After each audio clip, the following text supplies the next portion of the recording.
Your YouTube channel Acme E classes.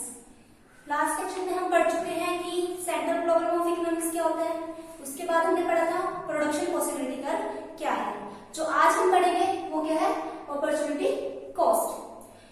जैसे कि हमने पिछले लेक्चर में पढ़ा था कि हमारे प्रोडक्शन पॉसिबिलिटी कर्व को कैसे थे, इस तरह के थे, और हमने देखा था कि इस कर्व पर, इस लाइन पर जो भी हमारा कॉम्बिनेशन होगा, जो भी हमारा प्रोडक्शन लेवल होगा, वो कैसा होगा, यहाँ पर रिसोर्सेज का फुल यूटिलाइजेशन होगा। हमने पढ़ा था ना कि ये इस लाइन पर क्या होगा, रिसोर्सेज फुल यूटिलाइज होंगे।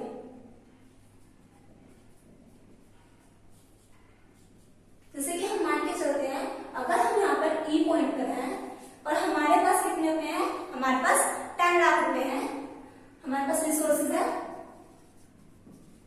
10 लाख रुपए, और हम प्रोडक्शन कर रहे हैं, गुड एक्स हमने मान लिया व्हीट है और गुड वाई हमने मान लिया राइस है। हम इन 10 लाख रुपए से कि व्हीट का और राइस का कितना प्रोडक्शन करें, ये हम इस प्रोडक्शन पॉसिबिलिटी कर्व से देखेंगे।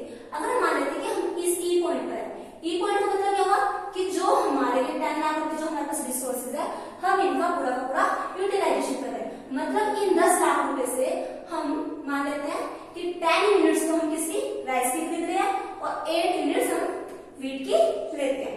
अगर अब हमें व्हीट के प्रोडक्शन को बढ़ाना है, व्हीट के प्रोडक्शन को अगर हम इस पॉइंट पे आ जाते हैं पर, अगर हमें यहाँ पर व्हीट के प्रोडक्शन को 8 यूनिट से 10 यूनिट बनाना है, तो हमें क्या करना पड़ेगा, जो हमारे पास रिसोर्सेज है वो लिमिटेड है, हमारे पास कितने 10 लाख है। अगर हम इसको बढ़ा पाते, अगर ये 10 लाख से 12 लाख हो जाते तो हमें जरूरत नहीं थी इसके प्रोडक्शन को, राइस के प्रोडक्शन को कम करने की। लेकिन हमारे पास रिसोर्सेज कैसे है, लिमिटेड है, 10 लाख रुपए। हमें इस 10 लाख को, अगर हमें 8 यूनिट से 10 यूनिट्स हमें व्हीट को प्रोड्यूस करना है, तो हमें क्या करना पड़ेगा, जो राइस की 10 यूनिट है हमें इसे कम करना पड़ेगा। इसे हमने मान लिया हमारी ये 7 यूनिट। अगर हमें इस ई पॉइंट से हमें एफ पॉइंट पर आना है, मतलब कि हमें व्हीट के प्रोडक्शन को 8 यूनिट से 10 यूनिट तक लेके जाना है, तो हमें क्या करना पड़ेगा, जो राइस की 10 यूनिट है उसे कम करके हमें क्या करना पड़ेगा, 7 यूनिट्स करना पड़ेगा। मतलब कि जो हमारे पास अवेलेबल रिसोर्सेज है, हमें उस तरह से, इस तरह से यूज करना पड़ेगा कि जो हमारा प्रोडक्शन लेवल है वो हमारा प्रॉपर्ली यूटिलाइज, जो हमारे पास रिसोर्सेज है पूरी तरह से यूटिलाइज हो, कि हम एक का प्रोडक्शन तभी बढ़ा पाए तब जब हमारा दूसरे का प्रोडक्शन कम हो। ये हमने किसमें पढ़ा था, प्रोडक्शन पॉसिबिलिटी कर्व में। अब हम देखते हैं कि अपॉर्चुनिटी कॉस्ट कर्व होती क्या है, कि जैसे लिखा भी हुआ है, opportunity cost is a cost of next best alternative that is foregone. मतलब कि अपॉर्चुनिटी कॉस्ट ऐसी कॉस्ट होती है जो हमारे नेक्स्ट बेस्ट अल्टरनेटिव की होती है, जो हम छोड़ रहे हैं, दैट इज फॉरगॉन। फॉरगॉन क्या, जो हम छोड़ रहे हैं। मतलब कि जैसे कि हम एग्जांपल लें, अगर हम इंटरव्यू के लिए जाते हैं, हम 3 जगह इंटरव्यू के लिए जाते हैं। पहली जगह हमें सैलरी मिल रही है 15,000 रुपए, दूसरी जगह हमने इंटरव्यू दिया, वहां पर हमें मिल रही है 10,000 रुपए, तीसरी जगह हमने इंटरव्यू दिया, वहां पर हमें मिल रही है 12,000 रुपए सैलरी। तो हम क्या करेंगे, हम 15,000 की सैलरी पे जॉब करेंगे, क्योंकि वो क्या हमें एक्स्ट्रा यूटिलिटी देगी, फुल यूटिलाइजेशन करेंगे।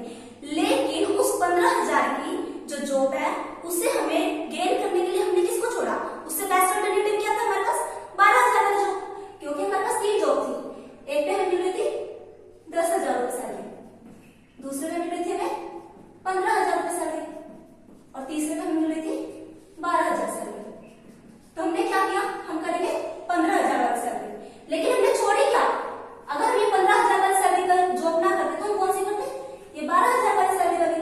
तो हमने क्या किया, इस 15,000 वाली सैलरी को लेने के लिए हमने किसे छोड़ा, 12,000 वाली सैलरी को। तो इसको लेने के लिए जो हमारे इसका नेक्स्ट बेस्ट अल्टरनेटिव था, मतलब इसको छोड़ के जो इसको हम लेते हैं दूसरी यूनिट को, वो क्या थी, 12,000 वाली सैलरी। तो इस 15,000 की जो अपॉर्चुनिटी कॉस्ट क्या होगी, ये 12,000 रुपए। तो अपॉर्चुनिटी कॉस्ट कर क्या होती है, opportunity cost is the cost of next best alternative that is foregone. अगर हम नेक्स्ट दूसरे एग्जांपल लेके चले, मान लो हमारे पास 100 रुपए, हमारे पास है 100 रुपए, और हमें खर्च करने हैं, मान लिया हमने 2 प्रोडक्ट ले लिया, एक तो ले ली मैगी और एक ले लिया हमने कोई भी बिस्किट। मैगी की कितना प्राइस होता है, 10 रुपए, हमने बिस्किट ले लिया कोई भी 5 रुपीज वाला। तो अब हम इन 100 रुपए से कितनी यूनिट हम मैगी की खरीद सकते हैं, कितनी यूनिट बिस्किट की खरीद सकते हैं, वो देखते हैं। अगर हम 100 रुपए से 10 यूनिट मैगी की खरीद रहे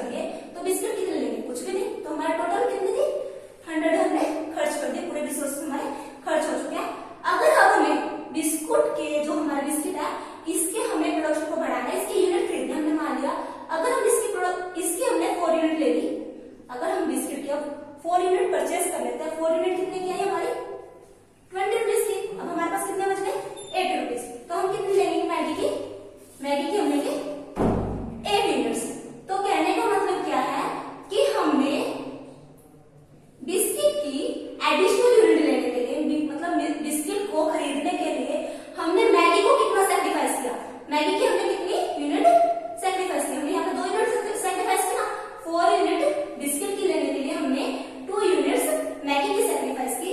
तो 4 यूनिट्स लेने के लिए जो हमने 2 यूनिट्स मैगी की सेक्रीफाइस की है, ये हमारी क्या होती है, अपॉर्चुनिटी कॉस्ट। अगर हम ग्राफ से देखें कि अगर हमें इस ई पॉइंट से एफ पॉइंट पर आना है, अगर हमें इस ई पॉइंट से एफ पॉइंट पर आना है, तो हमें कितनी यूनिट हमें राइस की छोड़नी पड़ी, एक्स की यूनिट इसकी वीट की यूनिट बढ़ाने के लिए राइस की कितनी यूनिट हमें छोड़नी पड़ी, ये हमारी क्या हो जाएगी, अपॉर्चुनिटी कॉस्ट। जैसे कि हमारा इस ई पॉइंट पर हम क्या कर रहे थे, इतनी यूनिट तो राइस की ले रहे थे और इतनी यूनिट हम एक्स की ले रहे थे। अगर हम एक्स का प्रोडक्शन बढ़ाकर इतना लेना है तो हमें क्या करना पड़ेगा, इतनी यूनिट वाई की छोड़नी पड़ेगी। तो जो हमें इतनी यूनिट प्रोडक्शन बढ़ाने के लिए जितनी यूनिट हमने सेक्रीफाइस की है, वो होती है हमारी अपॉर्चुनिटी कॉस्ट। अब हम देखते हैं कि अपॉर्चुनिटी कॉस्ट में, ये तो हमारा हो गया अपॉर्चुनिटी कॉस्ट। अब आती है हमारी मार्जिनल अपॉर्चुनिटी कॉस्ट। वो क्या होती है,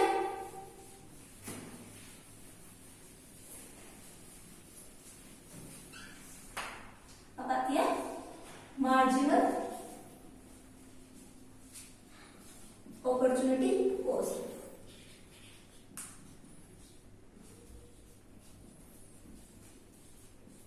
जब भी हम मार्जिनल की बात करेंगे, मार्जिनल का मतलब क्या होता है, एक अधिक unit, additional unit.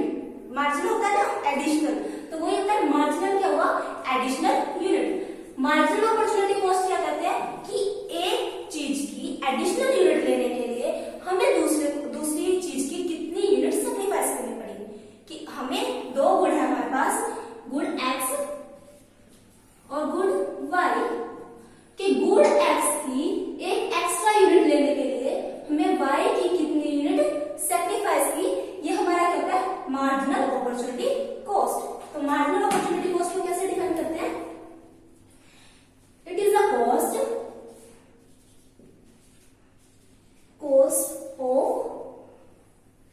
1 more unit of, it is the cost of additional unit of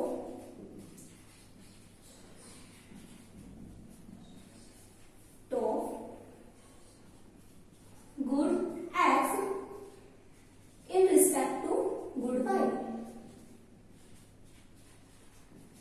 क्योंकि एक एक्स्ट्रा यूनिट गुड एक्स की लेने के लिए हमें गुड वाई की कितनी कॉस्ट सेक्रीफाइस करनी पड़ी, वो हमारे होते हैं मार्जिनल अपॉर्चुनिटी कॉस्ट। या फिर अगर हम इसे डिफाइन करना चाहे, it is a ratio of loss of good Y to gain in good X. क्या होता है, ये रेशियो होता है गुड एक्स में कितना लॉस हुआ है किसी ने गुड वाई को गेन करने के लिए, जिसे हम कैसे लिखते हैं, change in Y to change in X. Marginal opportunity cost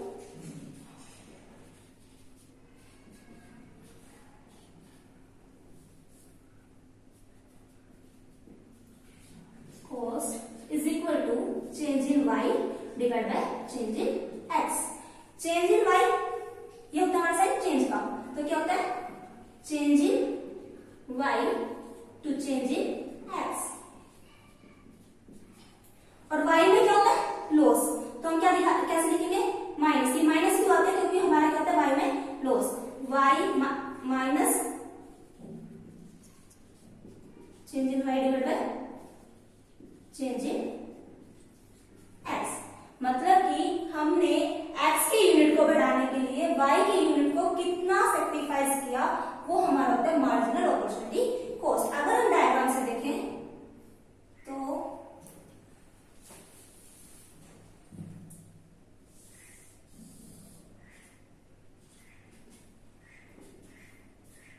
ये हमारी गुड x, यहां पर गुड y, गुड x हमने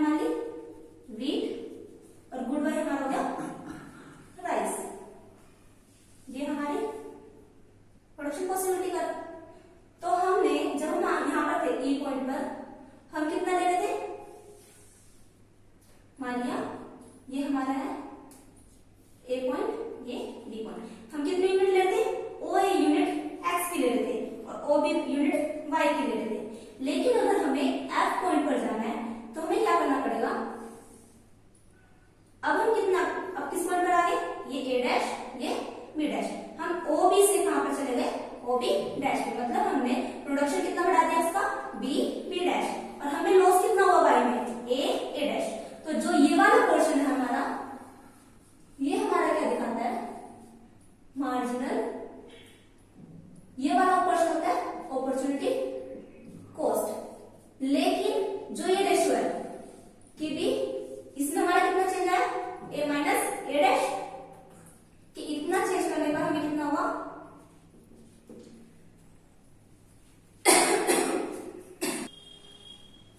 मतलब कि जो ये हमारा सेक्रीफाइस है कितना, ए से ए डैश आने में, और जो ये हमारा गेन है बी से बी डैश तक आने में, इन दोनों का रेशियो, मतलब कि जो ये हमारा है ये पोर्शन हम मान लेते हैं इसे ई, ये हो जाता है ई, ई अपॉन में ये जो हमारा पोर्शन है ई अपॉन में एफ ई, ये हमारा क्या हो जाएगा, ये हम हो जाएगा मार्जिनल अपॉर्चुनिटी कॉस्ट। जो ये इन दोनों का रेशियो होगा वो होगा हमारा मार्जिनल अपॉर्चुनिटी कॉस्ट, और जो ये वाला पार्ट होगा ये होगा हमारा अपॉर्चुनिटी कॉस्ट। तो इन दोनों में डिफरेंस क्या हुआ, मार्जिनल अपॉर्चुनिटी कॉस्ट और हमारे अपॉर्चुनिटी कॉस्ट में डिफरेंस क्या हुआ, opportunity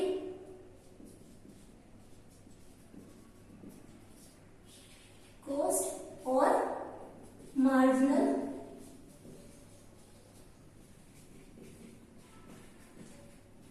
opportunity cost. First difference क्या हुआ कि ये टोटल आउटपुट में कितना सेक्रीफाइस हुआ उसको देखते हैं, it relates to total loss, कि भी हमारा टोटल लॉस कितना हुआ, प्रोडक्शन में टोटल लॉस कितना हुआ, क्योंकि एक्स के गुड को बढ़ाने के लिए टोटल लॉस हमारा वाई का कितना हुआ, वो हमारा किसमें होता है, अपॉर्चुनिटी कॉस्ट में। लेकिन जो मार्जिनल अपॉर्चुनिटी कॉस्ट क्या दिखाता है, marginal rate opportunity cost, it is a ratio of loss of Y to gain in X, ये होता है रेशियो, ये हमारा होता है टोटल और ये होता है हमारा रेशियो, कि एक्स के गेन करने के लिए हमें वाई की कितनी यूनिट सेक्रीफाइस की, वो होते हैं मार्जिनल अपॉर्चुनिटी कॉस्ट, और अपॉर्चुनिटी कॉस्ट में हमारा टोटल लॉस। सेकंड पॉइंट जो इसमें आता है वो ये होता है कि अपॉर्चुनिटी कॉस्ट में हम क्या देखते हैं, अपॉर्चुनिटी कॉस्ट में हम टोटल चेंज देखते हैं, change in X to change in Y, के टोटल सेक्रीफाइस कितना हुआ वाई को गेन करने के लिए एक्स में, या एक्स को गेन करने के लिए वाई में हमारा टोटल चेंज कितना होगा। लेकिन मार्जिनल में हम क्या देखते हैं, मार्जिनल सिर्फ हमें क्या दिखाता है, मार्जिनल हमें लॉस ऑफ द यूनिट्स बताता है, ये हमारे सिर्फ होते हैं, ये होता है टोटल चेंज, कि एक्स में कितना टोटल चेंज हुआ, वाई में कितना टोटल चेंज हुआ। लेकिन ये सिर्फ क्या दिखाता है कि लॉस इन यूनिट्स, कि यूनिट में कितना चेंज हुआ, कि जो हमारी लॉस हुई है वो कितनी यूनिट हमने लॉस की हुई है, वो होते हैं हमारी मार्जिनल, लेकिन अपॉर्चुनिटी में होता है टोटल। अब आते हैं हमारे पास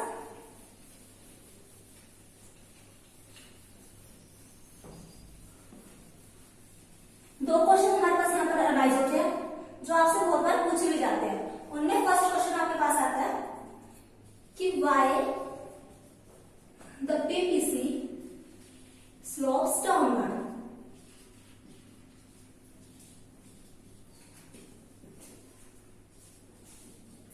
ये मैंने आपको प्रॉपर्टी बताई थी कि प्रोडक्शन पॉसिबिलिटी कर्व की प्रॉपर्टी क्या होती है। दो प्रॉपर्टी बताई थी कि production possibility curve slopes downward, and second property थी production possibility curve is concave to the origin.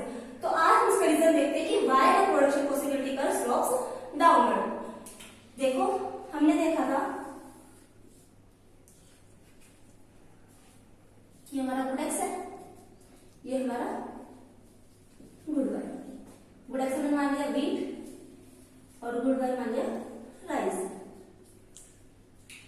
ये होती है हमारी प्रोडक्शन पॉसिबिलिटी कर्व कि ये हमारी स्लोप्स डाउनवर्ड ही होती है। ये हमारे अपवर्ड इस तरह से या इस तरह से या ऊपर की तरफ जाते हैं, ऐसे क्यों नहीं होती? ये हमारी हमेशा स्लोप्स डाउनवर्ड क्यों होती है? इसका रीजन क्या है कि हमने पहले भी बताया कि हमें जैसे अगर हम इस पॉइंट पर है तो हमें क्या करना पड़ रहा है कि हमें y की इतनी यूनिट मिल रही है और x की इतनी यूनिट मिल रही है। लेकिन अगर हमें इस पॉइंट पर आना है तो हमारा क्या होगा, y की यूनिट बढ़ाने के लिए हमें क्या करना पड़ा, x की यूनिट को कम करना पड़ा। कि एक यूनिट को बढ़ाने के लिए हमें दूसरी यूनिट को कम करना पड़ता है क्योंकि हमारे पास रिसोर्सेज क्या है, लिमिटेड है। तो यही रीजन है कि जो हमारा स्लोप्स डाउनवर्ड पीपीसी कर्व, हमारे स्लोप्स डाउनवर्ड पड़ते हैं। हमारे जो पीपीसी कर्व का झुकाव होता है वो ऊपर से नीचे की तरफ लेफ्ट टू राइट होता है क्योंकि हमारे पास रिसोर्सेज जो है वो लिमिटेड है। लेकिन हमें अगर एक चीज का प्रोडक्शन बढ़ाना है तो हमें दूसरे को कम करना ही पड़ेगा। ये क्या होता है, हमारा marginal rate of, this is due to marginal, this is due to that the resources are limited and if we want to increase the production of good X, we must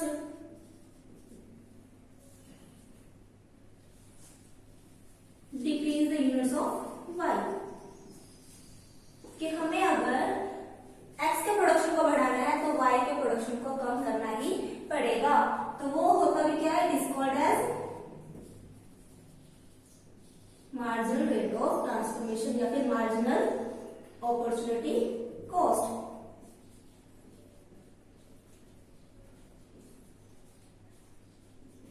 कि भी किस कारण से होता है, मार्जिनल अपॉर्चुनिटी कॉस्ट के कारण से होता है कि हमारी production possibility curve slopes downward की होती है, हमारी production possibility curve slopes downward होती है इस मार्जिनल अपॉर्चुनिटी कॉस्ट के कारण, जो भी हमने डिस्कस किया था कि क्या होता है। तो इस कारण से हमारे जो पीपीसी कर्व है वो स्लोप्स डाउनवर्ड करती है। अब हमारे पास सेकंड क्वेश्चन आता है कि हमारी PPC curve concave to the origin क्यों होती है। अब वो देखते हैं why the PPC curve is concave to the horizon। कि हमारे PPC curve concave to the horizon क्यों होते हैं। देखो हम कॉम्बिनेशन तरीके से होते हैं, हमने कॉम्बिनेशन लिया है किस चीज के, दो गुड है, मान लिया गुड एक्स हमारे पास क्या है क्रॉस, हमने गुड वाई मान लिए वेट। यहां पर हम देखेंगे चेंज इन एक्स और एक देखते हैं हम चेंज इन वाई।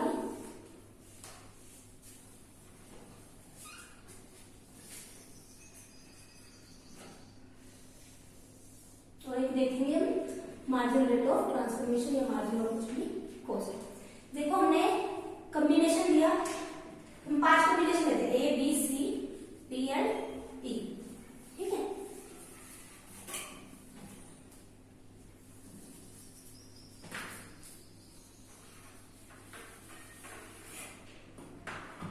हम फर्स्ट कॉम्बिनेशन ले रहे हैं कि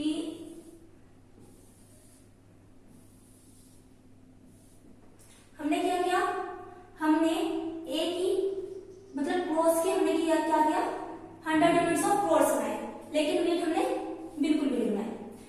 या फिर मान लेते हैं हमने वीट का प्रोडक्शन किया 10 यूनिट्स, फिर हमने क्रॉस का प्रोडक्शन बढ़ाकर कम करके कितना कर दिया 70 यूनिट्स और इसका प्रोडक्शन बढ़ा दिया हमने 10 से 20 यूनिट्स। कैसे किया, इसमें साथ ही साथ ग्राफ बनाते रहेंगे इसका।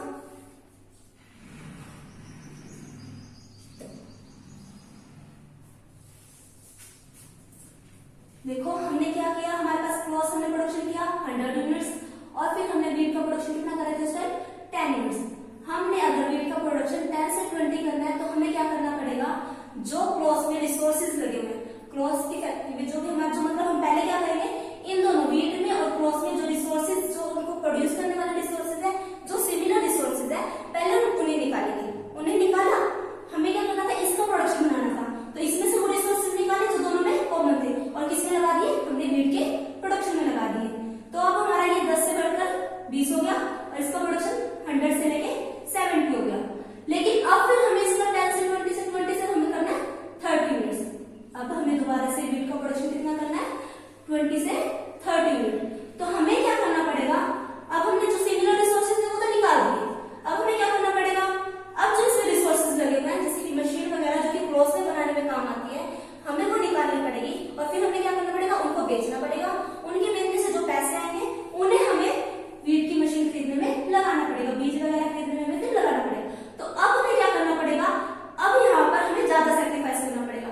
अब यहाँ पर हमने कितना सैक्रिफाइस किया था, 70 से 30 में आने में हमने सैक्रिफाइस किया था 30 यूनिट्स। तो चेंज इन वाई एक्स कितना था, साथ के साथ चेंज इन एक्स मतलब 70 माइनस 100 कितना चेंज हुआ था, 30 यूनिट्स। इन दोनों में चेंज कितना था, 30 यूनिट्स। और यहाँ इंक्रीज कितना होता, 10 से 20 आने में 10 यूनिट्स। वाई में कितना चेंज होता है, 10 यूनिट्स।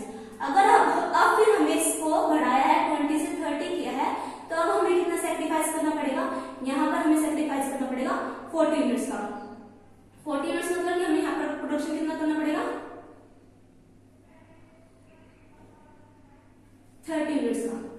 कि अब पहले हमने 10 से 20 किया तो हमें सैक्रिफाइस कितना करना पड़ा, 100 से 70 यूनिट्स पे आ गए। अगर हमें 20 से 30 यूनिट्स करना है तो हमारा एक 70 से कहां पर चला जाएगा, 30 यूनिट्स पर चला जाएगा। तो यहाँ पर हमारा सैक्रिफाइस कितना होगा, 30 से 70 से 30 पे तो हमारा सैक्रिफाइस कितना हो गया, 40 का, और गेन कितने का हुआ, 10 का।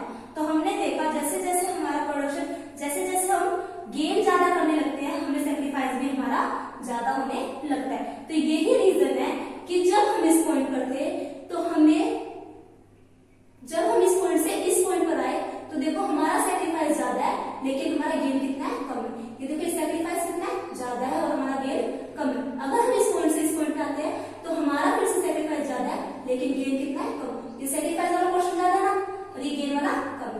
तो सैक्रिफाइस हमेशा अगर क्या करना पड़ता है, हमें ज्यादा करना पड़ता है और गेन कम होता है। तो इसी कारण से हमारा क्या होता है, प्रोडक्शन पॉसिबिलिटी कर्व होता है वो कैसे होता है, कनकेव टू द ओरिजिन होता है। अब इसके बाद क्वेश्चन आया जाता है कि क्या हमारा प्रोडक्शन पॉसिबिलिटी कर्व, इसका तो हमें पता लग गया कि किस कारण से होता है concave to the origin, due to the increase in marginal rate of transformation. देखो किस कारण से, due to the increase in marginal rate of transformation. अब क्वेश्चन आता है कि क्या हमारा प्रोडक्शन पॉसिबिलिटी कर्व, अगर हमारा जो प्रोडक्शन पॉसिबिलिटी कर्व है उसकी शेप क्या दूसरी भी हो सकती है, क्या कनकेव ही रहती है? कि ये कनकेव तो हमारे हमने देख ली कि कब होती है, कि जब हमारी मार्जिनल रेट ऑफ ट्रांसफॉर्मेशन कैसा हो, इंक्रीज हो। लेकिन क्या होगा अगर हमारी मार्जिनल रेट ऑफ ट्रांसफॉर्मेशन या तो कांस्टेंट रह जाए या फिर कैसे हो जाए, डिक्रीज हो जाए। कनकेव कब थी, कि जब हमारी मार्जिनल रेट ऑफ ट्रांसफॉर्मेशन कैसा है, इंक्रीज हो रहा है। लेकिन अगर हमारा मार्जिनल रेट ऑफ ट्रांसफॉर्मेशन या तो कांस्टेंट रह जाता है या फिर वो कम हो जाता है तो क्या पोजीशन होगी हमारी पीवीसी कर्व की, अब हम वो देखेंगे। फर्स्ट केस देखते हैं, when marginal rate of transformation या मार्जिनल अपॉर्चुनिटी कॉस्ट जो सी है हमारी, वो क्या रहती है, कांस्टेंट रहती है। तो क्या होगा, देखो अगर हमारा मार्जिनल रेट ऑफ ट्रांसफॉर्मेशन या मार्जिनल अपॉर्चुनिटी कॉस्ट हमारी कांस्टेंट रहती है तो हमारा प्रोडक्शन पॉसिबिलिटी का कैसा होगा, स्ट्रेट लाइन होगा, जो ऊपर से नीचे की तरफ आता होगा। मतलब देखो जितना हमने सैक्रिफाइस किया उतना ही हमें गेन मिला, जितना सैक्रिफाइस किया तो इतना ही हमें गेन मिला। मतलब कहने का क्या है कि जितना चेंज हमारा एक्स में होगा उतना ही चेंज हमारा वाई में होगा। अगर हमारा marginal rate of transformation constant रहता है तो जितना हम गेन कर रहे हैं उतने ही यूनिट हमें लॉस करनी पड़ेगी। अगर हम वीट का 10 यूनिट प्रोडक्शन बढ़ा रहे हैं तो हमें क्लॉथ की भी 10 यूनिट प्रोडक्शन घटानी पड़ेगी। तो ये थी हमारी मार्जिनल रेट ऑफ ट्रांसफॉर्मेशन। अगर हमारी कांस्टेंट रहती है तो हमारा पीपीसी का कैसा होगा, slopes downward and straight line होगा। अगर अब हमारे पास सेकंड क्वेश्चन आता है कि जब हमारे मार्जिनल रेट ऑफ ट्रांसफॉर्मेशन या मार्जिनल अपॉर्चुनिटी कॉस्ट कैसी हो, डिक्रीज हो रही हो, या rate of marginal opportunity cost है वो कैसी हो रही हो, डिक्रीज हो रही हो। तो इस केस में क्या होगा, इस केस में हमारा प्रोडक्शन पॉसिबिलिटी का जो होगा वो इस तरह से होगा, कन्वेक्स टू द ओरिजिन। क्यों होगा ये देखो, देखो अब हमें क्या करना पड़ेगा, कनकेव टू द ओरिजिन में, कन्वेक्स टू द ओरिजिन में, कि हमें अब कम यूनिट सेक्रीफाइस करने पर अधिक यूनिट मिलेगी। देखो हमने इतना सेक्रीफाइस किया, गेन कितना हो गया इतना, अब हमने इतना यूनिट सेक्रीफाइस किया, गेन कितना हो गया, कम सेक्रीफाइस किया, गेन ज्यादा हो गया। हमें अब सेक्रीफाइस कम करना पड़ेगा और हमारा गेन ज्यादा होगा।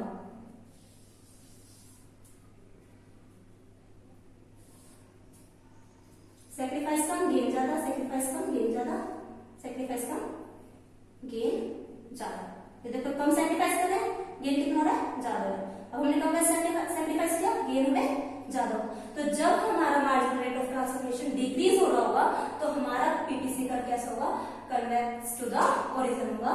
कि मतलब हमें गुड एक्स का प्रोडक्शन बढ़ाने के लिए कम यूनिट वाई की सेक्रीफाइस करनी पड़ेगी। तो ये था हमारा कि हमारी, अब हमने देखा कि मार्जिनल हमारी अपॉर्चुनिटी कॉस्ट कर्व क्या होती है, मार्जिनल अपॉर्चुनिटी कॉस्ट कर्व क्या होती है। उसके बाद हमने देखा कि हमारी जो पीपीसी कर्व है वो स्लोप्स डाउनवर्ड क्यों करती है और हमारी PPC curve concave to the origin क्या होती है। बट हमें ये ध्यान रखना होगा कि हमारी जो पीपीसी कर्व है वो स्लोप्स डाउनवर्ड तब होती है कि जब हमारा एक्स का प्रोडक्शन बढ़ाने के लिए हमें वाई का प्रोडक्शन सेक्रीफाइस करना पड़ता है। ये रीजन है हमारा सिर्फ इसलिए कि हमारा पीपीसी कर्व क्या स्लोप्स डाउनवर्ड होता है, लेकिन हमारा PPC curve concave to the origin होता है। इसके लिए हमें ये ध्यान रखना होगा कि ये होता है increase in the marginal rate of transformation.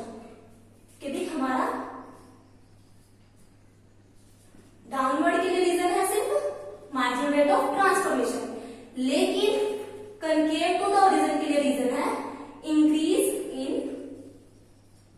Marginal rate of transformation. फिर हमने देखा कि अगर हमारी marginal rate of transformation constant रहती है तो हमारा पीपीसी कैसा होगा, स्ट्रेट डाउनवर्ड के स्ट्रेट होगा और ऊपर से नीचे की तरफ आएगा। फिर हमने देखा कि जब हमारा marginal rate of transformation decrease होगा तो हमारा पीपीसी कैसा होगा, कन्वेक्स टू द ओरिजिन। यहाँ पे आपका चैप्टर खत्म होता है कि प्रोडक्शन पॉसिबिलिटी का सेंट्रल प्रॉब्लम ऑफ इकोनॉमिक्स वाला जो चैप्टर है आपका वो खत्म होता है। हमने इसमें क्या क्या पढ़ा, सेंट्रल प्रॉब्लम ऑफ इकोनॉमिक्स क्या होती है, उसके बाद हमने पढ़ा कि हमारा प्रोडक्शन पॉसिबिलिटी कर्व